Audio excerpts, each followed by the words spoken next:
തിരുവചനം തിരുവചനം.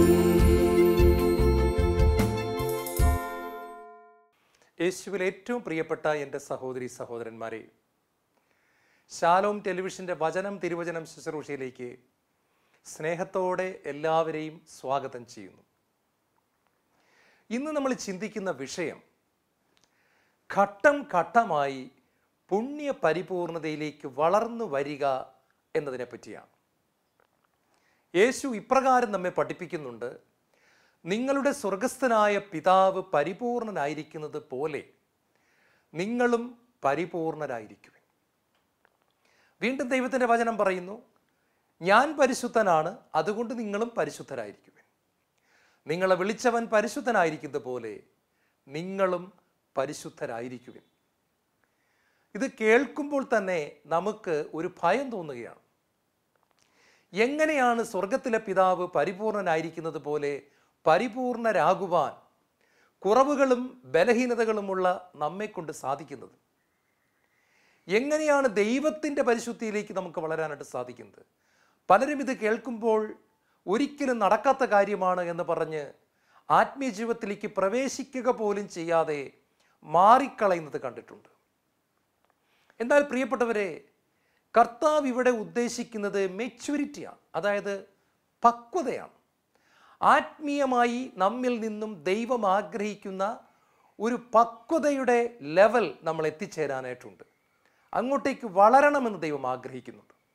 അപ്പം അതുകൊണ്ടാണ് കർത്താവ് അത് പറയുന്നത്. കാരണം നാം ഘട്ടം ഘട്ടമായി ആത്മീയ ജീവിതത്തിൽ വളർന്ന് പരിശുദ്ധാത്മ അഭിഷേകത്തിൻ്റെ നിറവിൽ നാം എത്തിച്ചേരുമ്പോഴാണ് നാം ഭൂമിയുടെ ഉപ്പാകുന്നത്, ലോകത്തിൻ്റെ പ്രകാശമാകുന്നത്.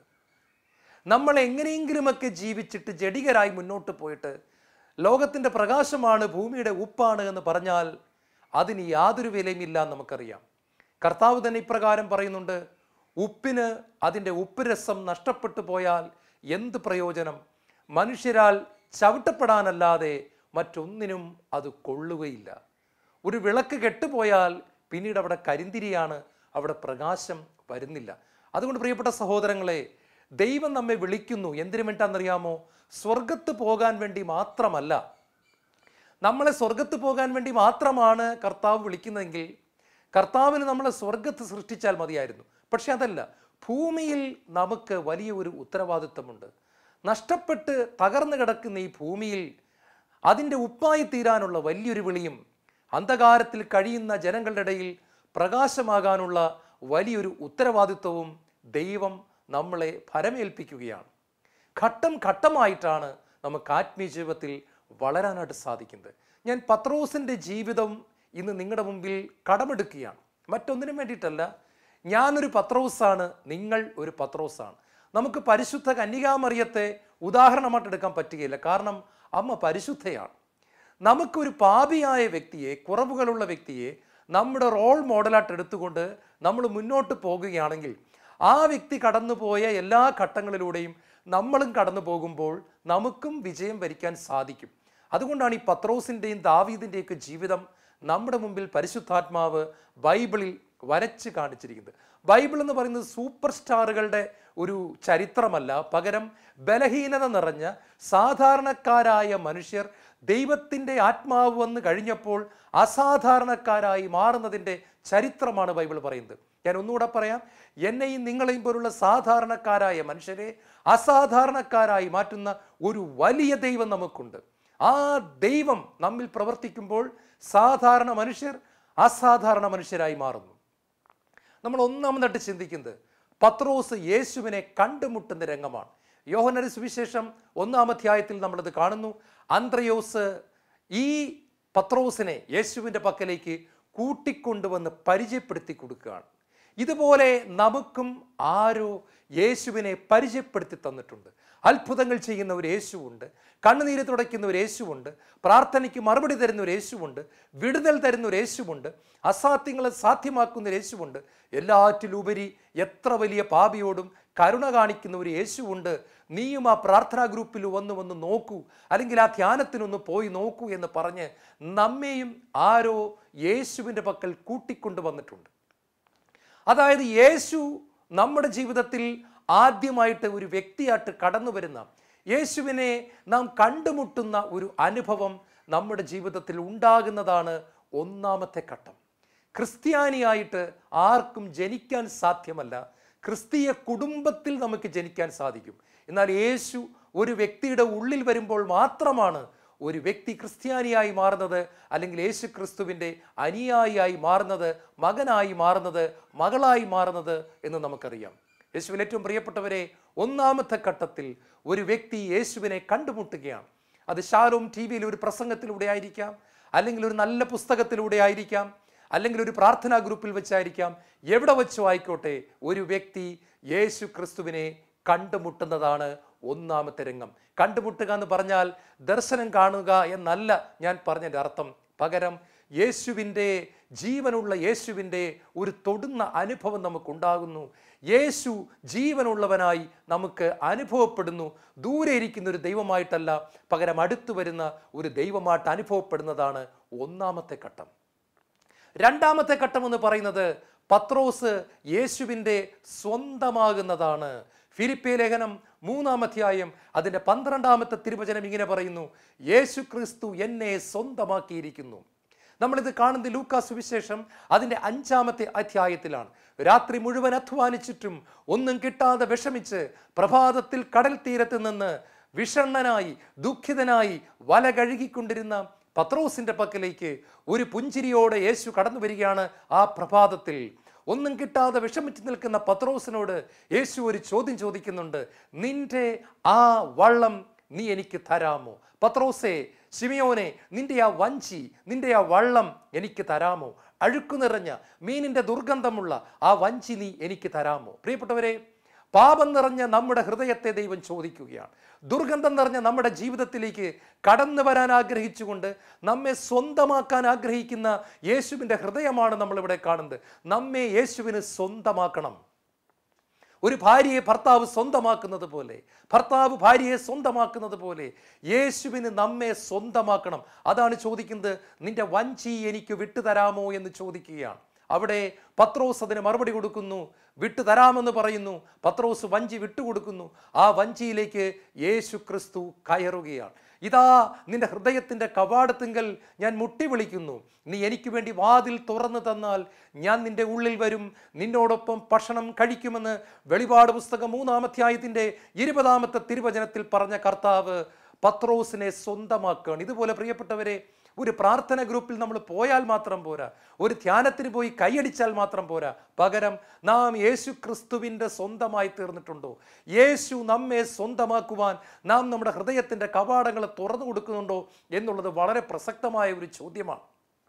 അനേക നാളുകൾ ധ്യാനങ്ങൾക്ക് പോയിട്ടും പ്രാർത്ഥനാ ഗ്രൂപ്പുകളിൽ പങ്കെടുത്തിട്ടും ചിലരെങ്കിലും പലപ്പോഴും കർത്താവിൻ്റെ സ്വന്തമായി മാറുന്നില്ല. പകരം മറ്റെന്തിൻ്റെയൊക്കെയോ സ്വന്തമായി കഴിയുകയാണ്, മറ്റാരുടെയൊക്കെയോ വകയായി കഴിയുകയാണ്. നമ്മൾ യേശുവിൻ്റെ സ്വന്തമാകണം എന്ന് ദൈവം ആഗ്രഹിക്കുകയാണ്.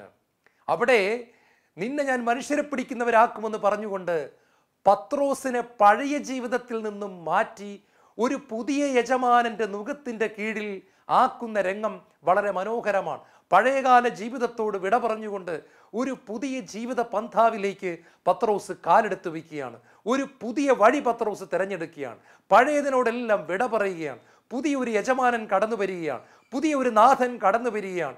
പുതിയ ഒരു ജീവിതത്തിൻ്റെ സുഗന്ധം അവൻ അനുഭവിക്കാൻ തുടങ്ങി. പഴയ ദുർഗന്ധത്തിൻ്റെ ജീവിതം അവൻ വിട്ടുകളയുന്നു. അവൻ പുതിയ ഒരു ജീവിത രീതി തിരഞ്ഞെടുക്കുന്നു. ഇതിലേക്ക് നമ്മളെയും കർത്താവ് വിളിക്കുകയാണ്. 2 കൊരിന്ത്യർ 5-ാം അധ്യായത്തിൻ്റെ 17-ാമത്തെ തിരുവചനം പറയുന്നു: യേശു ക്രിസ്തുവിലായിരിക്കുന്നവൻ ഒരു പുതിയ സൃഷ്ടിയാണ്, പഴയതെല്ലാം കടന്നുപോയി, ഇതാ പുതിയത് കടന്നു വന്നിരിക്കുന്നു. യേശുവിലാകുന്ന വ്യക്തിയുടെ പഴയകാല ജീവിതം കടന്നു പോയേ പറ്റൂ, പഴയകാല ജീവിതത്തിന് അന്ത്യമുണ്ടായേ പറ്റൂ. ഇതാ പുതിയത് വന്നു കഴിഞ്ഞു. യേശു ക്രിസ്തുവിലായിരിക്കുന്ന വ്യക്തി ഒരു പുതിയ വ്യക്തിയാണ്. 3-ാമത്തെ ഘട്ടം, യേശു ക്രിസ്തു പത്രോസിനെ പഠിപ്പിക്കുകയാണ്. വഞ്ചി ചോദിച്ച കർത്താവ് വഞ്ചിയിലിരുന്ന് അനേക കാര്യങ്ങൾ പഠിപ്പിക്കുകയാണ്. ഈ പഠിപ്പിക്കൽ സത്യം പറഞ്ഞാൽ വഞ്ചിയിലിരിക്കുമ്പോൾ മാത്രമല്ല, 3.5 വർഷക്കാലവും തുടരുകയാണ്. കർത്താവിൻ്റെ പഠിപ്പിക്കലുകൾ പത്രോസിൻ്റെ ജീവിതത്തെ സ്പർശിക്കുന്നു. പത്രോസിന് സത്യം വെളിപ്പെട്ട് കിട്ടുന്നു. പത്രോസിൻ്റെ അകക്കണ്ണുകൾ തുറക്കുന്നു. അവൻ്റെ അറിവില്ലായ്മ മാഞ്ഞു പോകുന്നു. അവൻ്റെ അജ്ഞത തേഞ്ഞു മാഞ്ഞു പോകുന്നു. അവൻ അറിയേണ്ട കാര്യങ്ങൾ അറിയുന്നു. സത്യം നിങ്ങളെ സ്വതന്ത്രരാക്കുമെന്നുള്ള വചനപ്രകാരം അവൻ സത്യത്തിൻ്റെ പൂർണ്ണതയിലേക്ക് പതുക്കെ പതുക്കെ നടക്കുകയാണ്. ഒരുപാട് അനുഭവങ്ങളിലൂടെ, വെറും തിയറി ക്ലാസ് മാത്രമല്ല, പ്രാക്ടിക്കൽ ക്ലാസ്സുകളിലൂടെയും കർത്താവ് പത്രോസിനെ പഠിപ്പിക്കുകയാണ്. കൊടുങ്കാറ്റിൻ്റെ അനുഭവത്തിലൂടെ കർത്താവ് പത്രോസിനെ കൊണ്ടുപോകുന്നു. ഒന്നും കിട്ടാത്ത അനുഭവത്തിലൂടെ കർത്താവ് പത്രോസിനെ കൊണ്ടുപോകുന്നു. രോഗശാന്തിക്ക് വേണ്ടി പ്രാർത്ഥിക്കുമ്പോൾ പരാജയപ്പെടുന്ന അനുഭവങ്ങളിലൂടെ പത്രോസിനെ കർത്താവ് കൊണ്ടുപോകുന്നു. ശിഷ്യന്മാരുടെ മുൻപിൽ വെച്ച് സാത്താനെ പുറകിൽ പോവുക എന്നുള്ള ശാസനയുടെ അനുഭവത്തിലൂടെയും പത്രോസിനെ കർത്താവ് കൊണ്ടുപോകുന്നു. സന്തോഷത്തിൻ്റെയും ദുഃഖത്തിൻ്റെയുമായിട്ടുള്ള പലവിധ അനുഭവങ്ങളിലൂടെ പഠിപ്പിച്ച് പഠിക്കേണ്ട കാര്യങ്ങൾ ഗുരു, നല്ല ഗുരു, സ്വർഗം വിട്ടിറങ്ങി വന്ന ഗുരു പത്രോസിനെ പഠിപ്പിക്കുകയാണ്. പ്രിയപ്പെട്ട സഹോദരങ്ങളെ, ഇന്ന് നമ്മൾ വചനം തിരുവചനം ശ്രദ്ധിക്കുമ്പോൾ നമ്മളൊരു കാര്യം മനസ്സിലാക്കണം. യേശു ക്രിസ്തു നമ്മുടെ ഉള്ളിൽ വന്നിട്ടുണ്ടോ? തീർച്ചയായിട്ടും ദൈവം നമ്മളെ പഠിപ്പിച്ചിരിക്കും. അത് ഹെബ്രായ ലേഖനത്തിൽ വ്യക്തമായിട്ട് പറയുന്നുണ്ട്. നിങ്ങളിൽ ചെറിയവൻ മുതൽ വലിയവൻ വരെ ദൈവത്തെ അറിയുന്നവരായി തീരും. ആരും തൻ്റെ സഹപൗരനെ ദൈവത്തെ അറിയുക എന്ന് പറഞ്ഞ് പഠിപ്പിക്കേണ്ട കാര്യമില്ല. പകരം ഓരോരുത്തരും വ്യക്തിപരമായിട്ട് ദൈവത്തെ രുചിച്ചറിയും, ദൈവത്താൽ പഠിപ്പിക്കപ്പെട്ടവരായി തീരും എന്ന് കർത്താവിൻ്റെ വചനം നമ്മളെ ഓർമ്മിപ്പിക്കുന്നുണ്ട്. ജോബ് ദൈവത്താൽ പഠിപ്പിക്കപ്പെട്ടത് വളരെ വളരെ ബുദ്ധിമുട്ടുള്ള പ്രാക്ടിക്കൽ ക്ലാസ്സുകളിലൂടെയാണ്. എന്നാൽ ആ പഠിപ്പിക്കലിൻ്റെ അവസാനം ജോബിൻ്റെ പുസ്തകം 42-ാം അധ്യായം അതിൻ്റെ 5-ാമത്തെ തിരുവചനത്തിൽ ജോബ് ഇപ്രകാരം പറയുന്നുണ്ട്: കർത്താവേ, ഞാൻ അങ്ങയെക്കുറിച്ച് കേട്ടിട്ടേ ഉണ്ടായിരുന്നുള്ളൂ, എന്നാൽ ഇപ്പോൾ എൻ്റെ കണ്ണുകൾ അങ്ങയെ കണ്ടു കഴിഞ്ഞിരിക്കുന്നു. കർത്താവേ, ഞാൻ അങ്ങയെക്കുറിച്ച് കേട്ടിട്ടേ ഉണ്ടായിരുന്നുള്ളൂ, എന്നാൽ അങ്ങയുടെ പഠിപ്പിക്കൽ കഴിഞ്ഞപ്പോൾ, അങ്ങയുടെ തിയറിയും പ്രാക്ടിക്കലും കഴിഞ്ഞപ്പോൾ എൻ്റെ കണ്ണുകൾ അങ്ങയെ കണ്ടു കഴിഞ്ഞു. കാണേണ്ടതുപോലെ കണ്ടു കഴിഞ്ഞു. മഹത്വത്തിൽ അങ്ങയെ കണ്ടു കഴിഞ്ഞു. തേജസ്സോട് അങ്ങയെ കണ്ടു കഴിഞ്ഞു. അങ്ങയുടെ പരിശുദ്ധി ഞാൻ കണ്ടു കഴിഞ്ഞു. ഞാൻ അങ്ങയുടെ പ്രകാശം കാണുന്നു. കർത്താവേ, ഞാൻ ഈ പഠിപ്പിക്കലിന് മുമ്പ് അങ്ങയെക്കുറിച്ച് കേട്ടിരുന്നത് പോലെ അല്ല ഞാനിപ്പോൾ കാണുന്നത്. എൻ്റെ കാഴ്ചപ്പാട് മാറി, എൻ്റെ ചിന്താഗതി മാറി, എൻ്റെ മനോഭാവം മാറി, എൻ്റെ മുൻഗണനകൾക്ക് മാറ്റം വന്നു, എൻ്റെ ജീവിത രീതി തന്നെ മാറിപ്പോയി. കർത്താവേ, എൻ്റെ കണ്ണുകൾ അങ്ങയെ കണ്ടു കഴിഞ്ഞു. നമ്മളെ കർത്താവ് പഠിപ്പിക്കും. ചിലപ്പോഴൊക്കെ പ്രാർത്ഥനയ്ക്ക് മറുപടി തരാതെ പഠിപ്പിക്കും. നാം ആഗ്രഹിക്കുന്ന സമയത്ത് കാര്യങ്ങൾ നടക്കാതെ വരുമ്പോൾ ഉണ്ടാകുന്ന ദുഃഖത്തിൻ്റെ അനുഭവത്തിലൂടെ പഠിപ്പിക്കും. നമ്മൾ നന്മ ചെയ്തവർ തിരിച്ച് നമുക്ക് നന്മ ചെയ്യാതിരിക്കുമ്പോൾ, നമ്മളെ മറന്നു കളയുമ്പോൾ ഉണ്ടാകുന്ന വിഷമത്തിലൂടെ നമ്മളെ പഠിപ്പിക്കും. സഹായിക്കുമെന്ന് വിചാരിച്ചവർ സഹായിക്കാതെ മുഖം തിരിച്ച് കടന്നു പോകുമ്പോൾ കർത്താവ് നമ്മളെ പഠിപ്പിക്കുന്നു. എന്താണ്? നിനക്ക് ഞാൻ മാത്രമേ ഉള്ളൂ. അപ്പനും അമ്മയും മറന്നാലും ഞാൻ മറക്കത്തില്ല എന്നുള്ള പാഠം പഠിപ്പിക്കും. മല പോലെ ഉറച്ചു നിൽക്കുമെന്ന് കരുതിയവർ, കുന്നുപോലെ നമ്മോട് ചേർന്ന് നിൽക്കുമെന്ന് കരുതിയവർ, ഒരിക്കലും ഇളകത്തില്ല എന്ന് കരുതിയവർ ദുഃഖത്തിൻ്റെയും വേദനയുടെ സമയത്ത് അകന്നു പോകുമ്പോൾ നമ്മളൊരു പാഠം പഠിക്കുന്നു. മലകൾ അകന്നു പോയേക്കാം, കുന്നുകൾ മാറ്റപ്പെട്ടേക്കാം, എൻ്റെ അചഞ്ചലമായ സ്നേഹം നിന്നെ വിട്ടുപിരിയുകയില്ല. നാം പാപത്തിൽ വീണു പോയിട്ട്, യേശുവിനെ അറിഞ്ഞതിന് ശേഷവും പാപത്തിൽ വീണുപോയി, ചിലപ്പോൾ നേരത്തെക്കാളും മോശമായ പാപത്തിൽ വീണു, എന്നിട്ട് കിടന്ന് നിലവിളിക്കുമ്പോൾ, നെഞ്ചത്തടിച്ച് കരയുമ്പോൾ അവൻ്റെ സാന്നിധ്യം കടന്നു വരുന്നു. അവൻ നമ്മെ കെട്ടിപ്പിടിക്കുന്നു. അവൻ അദൃശ്യനായി കടന്നു വരുന്നു. പരിശുദ്ധാത്മാവിലൂടെ കടന്നു വരുന്നു. നമ്മുടെ ശിരസിൽ തലോടുന്നു. നമ്മെ മാറോട് ചേർത്ത് പിടിക്കുന്നു. കൂടുതൽ കൃപ തരുന്നു. കൂടുതൽ സാമീപ്യം തരുന്നു. കൂടുതൽ അടുപ്പം കാണിക്കുന്നു.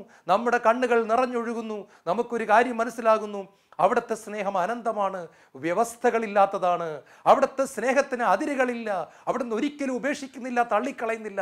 നമ്മൾ പഠിക്കേണ്ട പാഠം പഠിക്കുന്നു. നമ്മൾ തീരെ പ്രതീക്ഷിക്കാത്ത സമയത്ത് നമ്മുടെ പ്രാർത്ഥനയുടെ ഉത്തരം നമ്മളെ ഞെട്ടിച്ചുകൊണ്ട് കടന്നു വരുമ്പോൾ നമ്മളൊരു കാര്യം മനസ്സിലാക്കുന്നു: ഞാൻ നിന്നെ ഒരിക്കലും ഉപേക്ഷിക്കുകയില്ല, തള്ളിക്കളയുകയില്ല. ഞാൻ നിന്നെക്കുറിച്ച് കരുതലുള്ളവനാണ്, ഞാൻ നിന്നെക്കുറിച്ച് ശ്രദ്ധയുള്ളവനാണ് എന്ന പാഠം നമ്മൾ പഠിക്കുന്നു. ഇടയ്ക്കിടെ ഉണ്ടാകുന്ന ചില രോഗങ്ങൾ, ചില തകർച്ചകൾ ഒരു കാര്യം നമ്മളെ പഠിപ്പിക്കുന്നു: നാം ഈ ഭൂമിയിൽ എന്നും ജീവിക്കേണ്ടവരല്ല, നാം ഒരു ദിവസം മരിക്കേണ്ടവരാണ്. നമ്മുടെ യഥാർത്ഥ ഭവനം സ്വർഗമാണ്. നാം ഭൂമിക്ക് വേണ്ടി ജീവിക്കേണ്ടവരല്ല, നാം നിത്യത ലക്ഷ്യം വെച്ച് ജീവിക്കേണ്ടവരാണ്. അങ്ങനെ ചെറുതും വലുതുമായ അനുഭവങ്ങളിലൂടെ പരിശുദ്ധാത്മാവ് നമ്മെ ആത്മീയ ജീവിതത്തിൻ്റെ പൂർണ്ണതയിലേക്ക് നയിക്കുന്നു. എന്നെ കൊണ്ടുപോകുന്ന വഴിയിലൂടെ അല്ല മറ്റൊരു വ്യക്തിയെ കൊണ്ടുപോകുന്നത്. നിങ്ങളെ കൊണ്ടുപോകുന്ന വഴിയിലൂടെ അല്ല നിങ്ങളുടെ ജീവിത പങ്കാളിയെ കൊണ്ടുപോകുന്നത്. നമ്മുടെ ഓരോരുത്തരുടെയും ബലഹീനതകളും നമ്മുടെ ഓരോരുത്തരുടെയും പ്രശ്നങ്ങളും നന്നായിട്ടറിയാവുന്ന നമ്മുടെ സൃഷ്ടിതാവായ നമ്മുടെ സ്വർഗത്തിലെ പൊന്നു പിതാവ് നമുക്കായി നിശ്ചയിച്ചിട്ടുള്ള ഒരു വഴിയുണ്ട്, നമുക്കായി നിശ്ചയിച്ചു വെച്ചിട്ടുള്ള ഒരു പാതയുണ്ട്. ആ പാതയിലൂടെ അവിടെ നമ്മളെ കൊണ്ടുപോകുന്നു. പത്രോസിനെ കൊണ്ടുപോയ വഴിയിലൂടെ അല്ല യോഹന്നാനെ കൊണ്ടുപോയത്. യോഹന്നാൻ പഠിച്ച വഴിയിലൂടെ അല്ല പൗലോസ്ലീഹ പഠിച്ചത്. എല്ലാവരും പഠിച്ചു, പക്ഷെ വഴികൾ വ്യത്യാസമായിരുന്നു. യേശുവിൽ ഏറ്റവും പ്രിയപ്പെട്ടവരെ, നമ്മളെ ദൈവം പഠിപ്പിക്കുക തന്നെ ചെയ്യും. പരിശുദ്ധ മറിയത്തിനും ജോസഫിനും പോലും ഒരു പാഠം കിട്ടി. യേശുവിനെ കാണാതായി 3-ാം ദിവസം കണ്ടുകിട്ടുമ്പോൾ ഒരു ചോദ്യം ചോദിക്കുന്നുണ്ട്. ഞാൻ എൻ്റെ പിതാവിൻ്റെ ജോലികളിൽ വ്യാപൃതനാകേണ്ടവനല്ലേ? My father's business. ഓ, എൻ്റെ പിതാവിൻ്റെ ജോലി, എൻ്റെ പിതാവിൻ്റെ ബിസിനസ്. മനോഹരമാണ്. 12 വയസ്സേ ഉള്ളൂ കർത്താവിന്. പക്ഷെ ചോദ്യം കുറിക്കൊള്ളുന്നതാണ്. ഞാൻ ഈ ഭൂമിയുടേതല്ല, ഞാൻ നിങ്ങളുടെ സ്വന്തമല്ല, ഞാൻ ലോകത്തിൻ്റെ സ്വന്തമല്ല, ഞാൻ എൻ്റെ പിതാവിൻ്റെ ജോലിക്ക് വേണ്ടി വന്നതല്ലേ? ഞാൻ അവിടുത്തെ ജോലികളിൽ വ്യാപൃതനാകേണ്ടതല്ലേ? പരിശുദ്ധ അമ്മ പിന്നെ ഒന്നും മിണ്ടുന്നില്ല, ഹൃദയത്തിലെല്ലാം സംഗ്രഹിക്കുകയാണ്. പ്രിയപ്പെട്ടവരെ, നമ്മളെ ദൈവം പഠിപ്പിക്കുക തന്നെ ചെയ്യും. 4-മതായി യേശുവിനെ കുറിച്ച് കൂടുതൽ ആഴത്തിലുള്ള ഒരു വെളിപാട് സ്വർഗത്തിലെ പിതാവ് പത്രോസിന് കൊടുക്കുന്നു. മറ്റു മനുഷ്യർക്ക് വെളിപ്പെട്ട് കിട്ടാത്ത വിധത്തിൽ യേശു ക്രിസ്തുവിനെ പത്രോസിന് വെളിപ്പെട്ട് കിട്ടുകയാണ്. നമ്മുടെ ഇടവകയിലെ എല്ലാ ജനങ്ങളും ഒരുമിച്ചാണ് ഞായറാഴ്ച കുർബാനയ്ക്ക് പോകുന്നെങ്കിലും അതിൽ 5-6 വ്യക്തികൾ ബാക്കി വരുന്ന 1000 വ്യക്തികൾ അനുഭവിക്കുന്നതിനേക്കാൾ മറ്റൊരു വ്യത്യസ്തമായ തലത്തിൽ യേശുവിനെ അനുഭവിക്കുന്നുണ്ട് എന്നുള്ളത് തീർച്ചയാണ്. അതുകൊണ്ടാണ് കേസറിയ ഫിലിപ്പി പ്രദേശത്ത് വെച്ച് യേശു ശിഷ്യന്മാരോട് ചോദിച്ചു, ഞാൻ ആരാണെന്നാണ് ജനങ്ങൾ പറയുന്നത്? ചിലർ പറഞ്ഞു മോശ, ചിലർ പറഞ്ഞു ഏലിയ, ചിലർ പറഞ്ഞു സ്നാപക യോഹന്നാൻ. എന്നാൽ ഞാൻ ആരാണെന്നാണ് നിങ്ങൾ പറയുന്നത്? ആരും ഒന്നും മിണ്ടുന്നില്ല. പക്ഷേ ബാക്കി 11 പേർക്കും കിട്ടാത്ത ഒരു റെവലേഷൻ, ഒരു സ്വർഗത്തിൻ്റെ പ്രകാശം, ഒരു സ്വർഗത്തിൻ്റെ വെട്ടം പത്രോസിൻ്റെ അന്തരാത്മാവിൽ ജ്വലിക്കുകയാണ്. പത്രോസ് അല്പനേരം കണ്ണുകൾ അടച്ചിരുന്നു. അവൻ്റെ ഹൃദയം പിതാവായ ദൈവത്തിൽ ചെന്ന് മുട്ടുകയാണ്. അവൻ്റെ കാതുകൾ പിതാവായ ദൈവം പറയുന്ന ശബ്ദം കേൾക്കുകയാണ്. അല്പനേരം മിണ്ടാതിരുന്ന് ധ്യാനിച്ചതിന് ശേഷം പത്രോസ് അധരം തുറന്ന് പറയുന്ന വാക്കുകൾ സഭയുടെ അടിസ്ഥാനമായി തീരുകയാണ്. You are Christ, the son of the living God. നീ ജീവനുള്ള ദൈവത്തിൻ്റെ പുത്രനായ ക്രിസ്തു ആകുന്നു. നീ ജീവനുള്ള ദൈവത്തിൻ്റെ പുത്രനായ ക്രിസ്തു ആകുന്നു. നീ ജീവനുള്ള ദൈവത്തിൻ്റെ പുത്രനായ ക്രിസ്തു ആകുന്നു. യേശു പറഞ്ഞു, ശിമയോനെ, മാംസരക്തങ്ങളല്ല, എൻ്റെ സ്വർഗത്തിലെ പിതാവാണ് നിനക്കിത് വെളിപ്പെടുത്തി തന്നത്. ഇത് വെറും തിയറിയല്ല, ഇത് വെറും ബുക്ക് വായിച്ച് കിട്ടുന്ന അറിവല്ല. നിന്റെ ആത്മാവിൽ നീ എന്നെ അറിഞ്ഞിരിക്കുന്നു. നീ സൂപ്പർ നാച്ചുറലായി എന്നെ രുചിച്ചറിഞ്ഞിരിക്കുന്നു. നീ പ്രകൃതിക്ക് അതീതമായി, നിന്റെ സെൻസുകൾക്കപ്പുറത്തായി നീ സ്വർഗത്തിലെ പിതാവിൻ്റെ ശബ്ദം കേൾക്കാൻ പഠിച്ചിരിക്കുന്നു. ഞാൻ ആരാണെന്ന് നീ കൃത്യമായി അറിഞ്ഞിരിക്കുന്നു. ഇത് പറഞ്ഞ നീയാണ് എൻ്റെ ഉപകരണം. ഈ പാറമേൽ എൻ്റെ സഭയെ ഞാൻ പണിയും. നീ പത്രോസാകുന്നു, ഈ പാറമേൽ. അതിന് പല അർത്ഥവുമുണ്ട്. പ്രിയപ്പെട്ടവരെ, ഈ സ്റ്റേറ്റ്മെന്റ് തന്നെ ഒരു പാറയാണ്, ഒരു പാറ സ്റ്റേറ്റ്മെന്റ് ആണിത്. കാരണം നീ ജീവനുള്ള ദൈവത്തിന്റെ പുത്രനായ ക്രിസ്തുവാണ്, നീ ഏകരക്ഷകനാണ്, നീ ലോകരക്ഷകനാണ്. ഇത് പറയുന്നവരിലൂടെ മാത്രമേ കർത്താവിന് സഭയെ പണിയാൻ പറ്റത്തുള്ളൂ. യേശു ഏകരക്ഷകനാണെന്ന് വിശ്വസിക്കാത്തവരിലൂടെ ഒരിക്കലും ദൈവരാജ്യം കർത്താവിന് പണിയാൻ പറ്റില്ല. ഉപദേശങ്ങൾ കൊടുക്കാമെന്ന് മാത്രമേ ഉള്ളൂ. കെട്ടപ്പെട്ട് കിടക്കുന്ന വ്യക്തികൾ അവരിലൂടെ സ്വതന്ത്രരാകത്തില്ല. അതുകൊണ്ടാണ് കർത്താവ് പത്രോസിനോട് പറയുന്നത്, സഭയെ ഞാൻ നിന്നെ വെച്ച് പണിയും. ഇങ്ങനെ പറയുന്ന വ്യക്തികളെയാണ് ദൈവരാജ്യം പണിയുവാൻ എനിക്ക് ആവശ്യമായിരിക്കുന്നത്. എന്നെ കേട്ടുകൊണ്ടിരിക്കുന്ന പ്രിയപ്പെട്ട സഹോദര സഹോദരി, യേശു ക്രിസ്തുവിനെ വെറും ആചാരത്തിൻ്റെയും അനുഷ്ഠാനത്തിൻ്റെ അപ്പുറം രുചിച്ചറിയാനുള്ള, അനുഭവിച്ചറിയാനുള്ള ഒരു കൃപ നൽകുവാൻ ദൈവം ആഗ്രഹിക്കുന്നുണ്ട്. ആ ലെവലിലേക്ക് വളർത്തുവാൻ ദൈവം ആഗ്രഹിക്കുന്നുണ്ട്. അതിന് നമ്മൾ ഒരു വില കൊടുക്കണം. നമ്മൾ ദൈവത്തോട് ചേർന്ന് നിൽക്കണം. 5-ാമത്തെ ഘട്ടമായി കർത്താവ് പത്രോസിനെ രൂപാന്തര മലയിലേക്ക് കൂട്ടിക്കൊണ്ടു പോവുകയാണ്. രൂപാന്തര മലയുടെ അനുഭവം എന്ന് പറയുന്നത് സ്വർഗം തുറക്കപ്പെടുന്ന അനുഭവമാണ്. അവൻ്റെ ആത്മീയ കണ്ണുകൾ ശക്തമായിട്ട് തുറക്കപ്പെടുകയാണ്. അവൻ മറ്റൊരു ലോകം ദർശിക്കുകയാണ്. ഭൂമിയുടെ തലത്തിൽ നിന്നും അവൻ ഉയർത്തപ്പെടുകയാണ്. സ്വർഗം അവന് യാഥാർത്ഥ്യമായി കാണുന്നു. മോശയും ഏലിയായും സംസാരിക്കുന്നത് അവൻ കേൾക്കുന്നു. യേശുവിൻ്റെ തേജോമയമായ രൂപം അവൻ കാണുന്നു. സൂര്യനേക്കാൾ വെണ്മയുള്ള യേശുവിൻ്റെ തേജസ് അവൻ കാണുന്നു. ഭൂമിയിൽ ഒരു അലക്കുകാരനും വെളുപ്പിക്കാൻ പറ്റാത്ത വണ്ണം യേശുവിൻ്റെ വസ്ത്രം വെട്ടിത്തിളങ്ങുന്നതും അവിടുത്തെ പരിശുദ്ധിയുടെ മഹത്വകരമായ ആ പൂർണ്ണത പത്രോസ് ദർശിക്കുകയാണ്. പ്രിയപ്പെട്ടവരെ, ഇത് തികച്ചും വ്യത്യസ്തമായ ഒരു ലെവലാണ്. 12 അപ്പോസ്തലന്മാരിൽ 3 പേർക്ക് മാത്രമേ ഈ ഭാഗ്യം കിട്ടുന്നുള്ളൂ. പത്രോസ്, യാക്കോബ്, യോഹന്നാൻ. ഞാൻ നേരത്തെ പറഞ്ഞില്ലേ, ഘട്ടം ഘട്ടമായിട്ടാണ് ദൈവം നമ്മളെ വളർത്തിക്കൊണ്ടുവരുന്നത്. ഈ അനുഭവങ്ങളെല്ലാം പത്രോസിനെ ബലപ്പെടുത്തുന്നതിന് വേണ്ടിയിട്ടാണ്, പത്രോസിനെ പക്വതയുള്ള ഒരു വ്യക്തിയാക്കുന്നതിന് വേണ്ടിയിട്ടാണ്. നമ്മൾ വ്യക്തിപരമായ പ്രാർത്ഥനയിൽ സ്ഥിരതയുള്ളവരാണെങ്കിൽ, വിശുദ്ധ അമ്മ ത്രേസ്യ ഇപ്രകാരം പറയുന്നുണ്ട്: ലോകത്തിൻ്റെ സന്തോഷങ്ങൾ യേശുവിനോടുള്ള സ്നേഹത്തെ പ്രതി ചപ്പും ചവറും പോലെ കരുതുന്ന മനുഷ്യന് ദൈവം സ്വർഗത്തിൻ്റെ സന്തോഷങ്ങൾ നൽകി അവനെ അനുഗ്രഹിക്കും. ഒരിക്കൽ കൂടെ ഞാൻ പറയാം, ലോകത്തിൻ്റെ ആനന്ദങ്ങളെ യേശുവിനോടുള്ള സ്നേഹത്തെ പ്രതി ചപ്പും ചവറുമായി കുപ്പത്തൊട്ടിയിലിടുന്ന വ്യക്തികൾക്ക് സ്വർഗത്തിൻ്റെ ആനന്ദങ്ങൾ സമൃദ്ധമായി നൽകിക്കൊണ്ട് നല്ല നാഥൻ പ്രതിഫലം നൽകും. അതേ പ്രിയപ്പെട്ടവരെ, താബോർ മലയിലെ അനുഭവം പത്രോസിന് കൊടുത്ത വലിയൊരു സമ്മാനം തന്നെയായിരുന്നു. കാരണം അവന് വിദ്യാഭ്യാസമില്ലായിരുന്നെങ്കിലും, അവൻ ദേഷ്യമുള്ളവനായിരുന്നെങ്കിലും, കോപമുള്ളവനായിരുന്നെങ്കിലും, എടുത്തിയാട്ടക്കാരനായിരുന്നെങ്കിലും, അവന് കർത്താവിനെ ഒത്തിരി ഇഷ്ടമായിരുന്നു. അവൻ കർത്താവിൻ്റെ പുറകെ ഒരു ഭ്രാന്തനെ പോലെ പോകുകയാണ്. അവൻ കർത്താവിനാൽ പിടിക്കപ്പെട്ടവനായി തീർന്നു. അടുത്ത ഘട്ടമെന്ന് പറയുന്നത് പീലാത്തോസിൻ്റെ കൊട്ടാരവും ഗാഗുൽത്തായും ആണ്. വേദനയുടെ നിമിഷങ്ങളാണ്, സഹനത്തിൻ്റെ നിമിഷങ്ങളാണ്. താബോറിൻ്റെ മഹത്വത്തിന് ശേഷം കുന്നിറങ്ങി വരുന്നത് സഹനത്തിൻ്റെ താഴ്വരയിലേക്കാണ്. താബോറിൻ്റെ മല കഴിയുമ്പോൾ മറ്റൊരു മല കയറാനുണ്ട്, അത് കാൽവരിയുടെ മലയാണ്. ആ മല കയറുന്നതിൽ പത്രോസ് ദയനീയമായിട്ട് പരാജയപ്പെടുന്നു. സഹനം വന്നപ്പോൾ പത്രോസിൻ്റെ ഓട്ടം നിന്നു. സഹനം വന്നപ്പോൾ പത്രോസിൻ്റെ വാചകമടി നിന്നു. സഹനം വന്നപ്പോൾ നീ കർത്താവാണ്, ക്രിസ്തുവാണെന്ന് പറഞ്ഞ പത്രോസ് ഞാൻ അവനെ അറിയത്തില്ല എന്ന് പറയുന്നു. നീ ജീവനുള്ള ദൈവത്തിൻ്റെ പുത്രനായ ക്രിസ്തുവാണ് എന്ന് വാ തുറന്ന് പറഞ്ഞ അതേ പത്രോസ് തന്നെ ഈ ക്രിസ്തുവിനെ ഞാൻ കണ്ടിട്ട് പോലുമില്ല, അവനെക്കുറിച്ച് ഞാൻ കേട്ടിട്ട് പോലുമില്ല എന്ന് പറഞ്ഞ് തികച്ചും പരാജയപ്പെട്ടു പോകുന്ന ഒരു ഘട്ടം അവൻ്റെ ജീവിതത്തിൽ നമ്മൾ കാണുന്നു. പ്രിയപ്പെട്ടവരെ, എൻ്റെയും നിങ്ങളുടെയും ജീവിതത്തിൽ സംഭവിച്ചിട്ടില്ലേ? പിശാച് പ്രലോഭനവുമായിട്ട് വന്നപ്പോൾ നാം യേശുവിനെ തള്ളിപ്പറഞ്ഞിട്ട് പിശാചിൻ്റെ കൂടെ പോയിട്ടില്ലേ? പിശാചിനോട് ആമേനെന്ന് പറഞ്ഞിട്ടില്ലേ? അവൻ തന്ന ചൂണ്ടയിൽ നമ്മൾ കുരുങ്ങിപ്പോയില്ലേ? പ്രലോഭനത്തിൻ്റെ താൽക്കാലിക സുഖം നമ്മൾ അനുഭവിച്ചില്ലേ? അതോ പത്രോസ് പരാജയപ്പെട്ടു? ഇതാ നമ്മളും പരാജയപ്പെടുന്നു. എന്നാൽ അടുത്ത ഘട്ടത്തിൽ നമ്മളൊരു കാര്യം കാണുന്നു. പരാജയപ്പെട്ട പത്രോസിനെ തേടി ഉയർത്തെഴുന്നേറ്റ കർത്താവ് കടന്നു വരികയാണ്. ശിമിയോനെ എന്ന് വിളിക്കുന്നു. നീ എന്നെ സ്നേഹിക്കുന്നു എന്ന് ചോദിക്കുന്നു. സ്നേഹം കൊണ്ട് നിറയ്ക്കുന്നു. ഞാൻ നിന്നെ സ്നേഹിക്കുന്നു എന്ന് പറയുന്നു. തള്ളിപ്പറഞ്ഞ പത്രോസിനെ, പരാജയപ്പെട്ടു പോയ പത്രോസിനെ, തോറ്റുപോയ പത്രോസിനെ യേശു തേടി വരികയാണ്. നമ്മൾ പാപത്താൽ പരാജയപ്പെട്ട് കിടന്നപ്പോൾ ഒരു കൂട്ടുകാരൻ നമ്മളെ കാണാൻ വന്നില്ലേ? ആ കൂട്ടുകാരൻ നമ്മളെ ഒരു പ്രെയർ ഗ്രൂപ്പിൽ കൊണ്ടുപോയില്ലേ? ആ പ്രാർത്ഥനാ ഗ്രൂപ്പിൽ ഒരു പാട്ട് പാടിക്കൊണ്ടിരുന്നപ്പോൾ നമ്മുടെ കണ്ണുകൾ നിറഞ്ഞൊഴുകിയില്ലേ? ദൈവം നമ്മളെ തൊടുന്ന അനുഭവം ഉണ്ടായില്ലേ? അവിടുത്തെ വചനപ്രഘോഷണം നമ്മളെ തൊട്ടില്ലേ? ഒരു ധ്യാനത്തിന് നമ്മളെ കൂട്ടുകാരൻ പിടിച്ചുകൊണ്ട് പോയില്ലേ? നിർബന്ധിച്ച് പിടിച്ചുകൊണ്ട് പോയില്ലേ? പ്രിയപ്പെട്ടവരെ, അവിടെയെല്ലാം യേശു നമ്മളെ തേടി വരുന്ന അനുഭവമാണ് ഉണ്ടാകുന്നത്. നമ്മളെ വഴിയിൽ ഒരിക്കലും കർത്താവ് വിട്ടിട്ട് പോകുന്നില്ല. തോറ്റുപോകുന്ന നമ്മളെ കർത്താവ് തേടി വന്ന് നമ്മളെ പക്വതയിലേക്ക് കൊണ്ടുപോകുന്നു. അതാണ് യേശു ക്രിസ്തു എന്ന ദൈവത്തിൻ്റെ പ്രത്യേകത. അവസാനമായി എല്ലാ കുറവുകളും ബലഹീനതകളുമുള്ള പത്രോസിനെ പെന്തക്കോസ്ത നാളിനു വേണ്ടി ദൈവം ഒരുക്കുന്നു. മാളിക മുറിയിൽ 120 പേരോടൊപ്പം പത്രോസിനെയും യേശു ഇരുത്തുകയാണ്. പത്രോസ് അവിടെ ഇരിക്കുന്നു.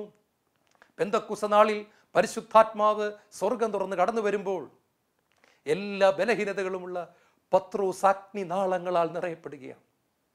അവൻ്റെ കാതുകളിൽ കൊടുങ്കാറ്റിൻ്റെ ശബ്ദം കേൾക്കുന്നു. ഏതാനും നാളുകൾക്ക് മുമ്പ് സ്വർഗത്തിലെ പിതാവിൻ്റെ ശബ്ദം കേട്ടവൻ, താബോർ മലയിൽ ഇടിമുഴക്കം പോലെ പിതാവിൻ്റെ ശബ്ദം കേട്ടവൻ, പരിശുദ്ധാത്മാവിൻ്റെ കൊടുങ്കാറ്റിൻ്റെ ശബ്ദം കേൾക്കുകയാണ്. കൊടുങ്കാറ്റ് പോലെ പരിശുദ്ധാത്മാവ് കടന്നു വരുന്നു. കൊടുങ്കാറ്റിൻ്റെ ശബ്ദം മുറി മുഴുവൻ നിറയുന്നു. അഗ്നിജ്വാലകൾ പോലെ തീനാളങ്ങൾ പത്രോസിൽ വന്ന് നിറയുന്നു. പത്രോസ് ഒരു സിംഹമായി മാറുകയാണ്. പിന്നീട് നമ്മൾ കാണുന്ന പത്രോസ് നേരത്തെ കണ്ട പത്രോസ് അല്ല. യേശുവിൻ്റെ യഥാർത്ഥ പകരക്കാരനായി പത്രോസ് മാറുകയാണ്. പത്രോസിൻ്റെ നിഴലടിക്കുമ്പോൾ രോഗികൾ സൗഖ്യമാകുന്നു. പത്രോസിനോട് ആരെങ്കിലും ദേഷ്യപ്പെടുമ്പോൾ പത്രോസ് ഒരു മുയലിരിക്കുന്നത് പോലെ ഇരിക്കുന്നു. പൗലോസ് പത്രോസിനോട് ദേഷ്യപ്പെടുമ്പോൾ പത്രോസ് തിരിച്ചൊരിക്കൽ പോലും ദേഷ്യപ്പെടുന്നില്ല. നേരത്തെ പത്രോസാണ് 10 മറുപടി അങ്ങോട്ട് പോയനെ, പക്ഷേ ഒന്നും പറയുന്നില്ല. പത്രോസ് മാറിക്കഴിഞ്ഞു. യേശുവിൻ്റെ ഭാവമുള്ളവനായി, യേശുവിൻ്റെ അഭിഷേകമുള്ളവനായി, യേശുവിൻ്റെ ശക്തി നിറഞ്ഞവനായി, യേശുവിന് പകരമായി ഈ ബലഹീനത നിറഞ്ഞ പത്രോസ് മാറുകയാണ്. ബൈബിളിൽ 1ഉം 2ഉം ലേഖനങ്ങൾ, 2 മനോഹരമായ ലേഖനങ്ങൾ ഈ വിദ്യാഭ്യാസമില്ലാത്ത മനുഷ്യനെ കൊണ്ട് പരിശുദ്ധാത്മാവ് എഴുതിക്കുകയാണ്. അതേ പ്രിയപ്പെട്ടവരെ, പത്രോസ് ആത്മീയമായിട്ട് വളർന്നു. ഇന്ന് നമ്മുടെ സമയമാണ്. ബലഹീനത നിറഞ്ഞ കുറവുകളുള്ള നമ്മളെ ദൈവം വിളിക്കുന്നു. അധ്വാനിക്കുന്നവരും ഭാരം ചുമക്കുന്നവരുമായി നിങ്ങൾ എൻ്റെ അടുക്കൽ വരുവിൻ, ഞാൻ നിങ്ങളെ ആശ്വസിപ്പിക്കാം. വിശുദ്ധിക്ക് വേണ്ടി അധ്വാനിച്ച് തളരുന്ന നിങ്ങൾ എൻ്റെ അടുക്കൽ വരുവിൻ, ഞാൻ നിങ്ങളെ ആശ്വസിപ്പിക്കാം. കർത്താവെ, ഒരുപാട് കുറവും ബലഹീനതയും ഉണ്ടെങ്കിലും ഞങ്ങളും ഇതാ ഓടി വരുന്നു. മാറോട് ചേർക്കണമേ, കൃപ കൊണ്ട് നിറയ്ക്കണമേ. യേശുവേ സ്തോത്രം, യേശുവേ നന്ദി, യേശുവേ ആരാധന.